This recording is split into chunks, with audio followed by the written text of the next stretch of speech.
Hello hi welcome to Biyadi explorer. അങ്ങനെ ഞാൻ എൻ്റെ നെക്സ്റ്റ് സോളോ ട്രിപ്പിന് പോവാം.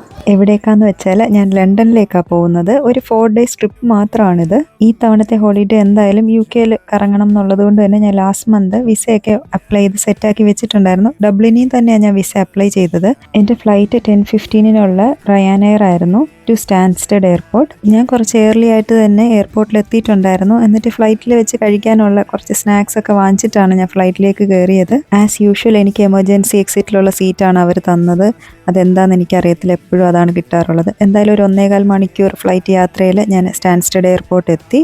ഞാൻ ഇറങ്ങിയ ഉടനെ തന്നെ നമ്മുടെ അറൈവൽ ഏരിയയിൽ എത്തിയിട്ട് എനിക്ക് സിറ്റി സെൻറ്ററിലേക്ക് പോകാനുള്ള എയർപോർട്ട് ഷട്ടിൽ സർവീസിനെ കുറിച്ച് എൻക്വയറി ചെയ്തത്. അതിൽ നാഷണൽ എക്സ്പ്രസ് അതുപോലെ തന്നെ ഫ്ലിപ്കോ, ഇങ്ങനെ 2 ബസ് സർവീസസ് ആണ് ഉള്ളത്.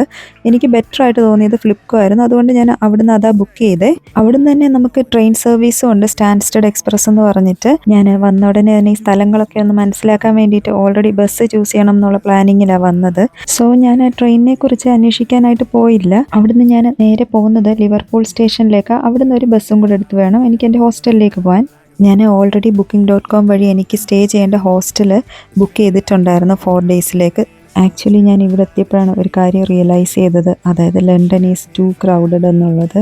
നമുക്ക് ഗൂഗിൾ മാപ്പ് ഉള്ളത് കൊണ്ട് തന്നെ വേറെ ബുദ്ധിമുട്ടൊന്നുമില്ല ട്രാൻസ്പോർട്ടേഷനെ കുറിച്ച് മനസ്സിലാക്കാൻ. അങ്ങനെ എയർപോർട്ടിൽ നിന്ന് ഒരു 1 മണിക്കൂർ യാത്രയിൽ ഞാൻ ലിവർപൂൾ സ്റ്റേഷനെത്തി. അവിടെ നിന്ന് ഒരു 200 മീറ്റർ നടക്കുമ്പോൾ തന്നെ അടുത്ത ബസ് സ്റ്റോപ്പ് എത്തും. അവിടെ കുറച്ച് നേരം നിന്നപ്പോൾ തന്നെ എൻ്റെ ബസ് വന്നു. എനിക്ക് ഇവിടുത്തെ ഏറ്റവും ഇഷ്ടപ്പെട്ടൊരു കാര്യം, നമ്മുടെ ബാങ്ക് കാർഡ് ടാപ്പ് ചെയ്താൽ മതി എല്ലാ ട്രാൻസ്പോർട്ടേഷൻ യൂസ് ചെയ്യാനും. ഞാനിങ്ങനെ എപ്പോഴും വ്ലോഗ് എടുത്ത് നടക്കുന്നത് കൊണ്ട് തന്നെ എനിക്ക് ഫിസിക്കലി നമ്മുടെ കറൻസി യൂസ് ചെയ്യാൻ ഭയങ്കര ബുദ്ധിമുട്ടായിട്ട് എനിക്ക് എപ്പോഴും തോന്നും. എനിക്ക് നോർമലി മൾട്ടി ടാസ്കിങ് പറ്റത്തില്ല. അതുകൊണ്ട് തന്നെ ഞാൻ എൻ്റെ ഫോണിൽ നമ്മുടെ കോണ്ടാക്ട്ലെസ് കാർഡാണ് യൂസ് ചെയ്ത്. അങ്ങനെ ഞാൻ ഹോസ്റ്റലിലെത്തി. ചെക്ക് ഇൻ പ്രോസസ്സൊക്കെ വളരെ ഫാസ്റ്റ് ആയിരുന്നു. ഞാൻ ബുക്ക് ചെയ്തത് ജസ്റ്റ് 4 ബെഡ് മാത്രമുള്ള ലേഡീസ് ഡോർമെട്രി ആയിരുന്നു.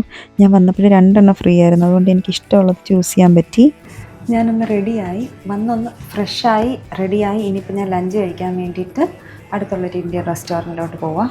എനിക്കൊരു പ്രത്യേകതര സ്വഭാവമുണ്ട്. ഏത് രാജ്യത്ത് നിന്നാലും എനിക്ക് ഇന്ത്യൻ ഫുഡ് കഴിക്കണം. അതെപ്പോഴും വൻ പരാജയത്തിലാണ് അവസാനിക്കാറുള്ളത്. എന്നാലും ഞാൻ എൻ്റെ ലെസൺ പഠിക്കത്തില്ല. ഈ തവണ ഞാൻ നടന്ന് വൈറ്റ് ചാപ്പൽ എന്നൊക്കെയുള്ള ഏരിയയിൽ കൂടെയാണ് പോയത്. നമ്മുടെ ചെന്നൈയുടെയൊക്കെ ഒരു ലുക്കായിരുന്നു ആ ഒരു ഏരിയയ്ക്ക്.